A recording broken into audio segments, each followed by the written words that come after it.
Ever wanted this to happen in your game? In the next 5 minutes, I'm going to show you how to build a simple and awesome XP and level up system in GDevelop. Welcome to Byte. Let's go! First, our hero needs variables. Think of a structure variable like a backpack for our numbers. Let's create one on our player object and call it EXP. Now let's put it on the screen. Okay, let's get that XP. When our player collides with this chemical pot, we get experience. But wait, the trigger once condition is super important. Without this, you'll get infinite XP. Now for the actions. Add 50 XP and delete the pot. This is the moment.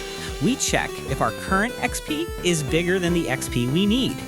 Then the magic happens in 3 steps. And bam, a fully working XP system. We conquered the variables, we conquered the events, and now you can put this in any of your games. If this tutorial helped you, smash that like button and please subscribe to Byte. It really helps the channel grow. Got questions? Let me know in the comments. Thanks for joining the Byte today. Keep coding, keep creating, and may your algorithms always run true. See you in the next one.